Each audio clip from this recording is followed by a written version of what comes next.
Uthe nje eqala ukuphosa imibuzo Advocate Mnisi kuThwala umbuze ukuthi waphuza amakani amabili kaBhiya kodwa uthi wayengadakiwe wayekubona konke okwenzekayo. Yebo ngikubona. Yes ngizokubona ngikubona. Sorry.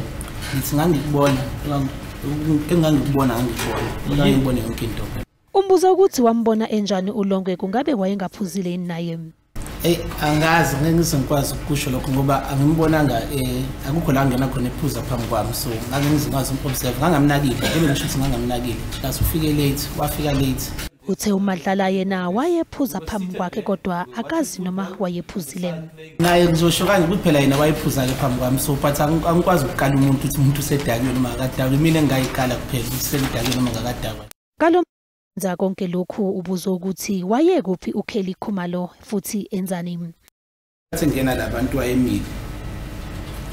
And ngiyakhumbula ukuthi uKelly ngokubona kwami ngoba ngibona ukuthi kunomnyango la. Ngathi wabaleka wangena kulo mnyango. Ngizange ngimlake kakhulu uKelly. Njengoba ngisho ukuthi ngathi mangiqeda ukubona lo muntu, ngase sibukana noSenzo. Engikhumbula kahle futhi ukuthi uSenzo ifoni yakhe yayila eceleni kwakhe. Into lento engizonge ngiyikhumbula futhi. Akubanga isikhathi esikhulu lapho sukuma khona uLongo. Zange kube isikhathi esiningi. So angimnakanga kakhulu. Wabuka umuntu ongenayo endlini angamazi wase ebona ukuthi lona isigebengu njengoba wayephethe ispamu futhi engekho umuntu omaziyo endlini. Icala liyaqhubeka.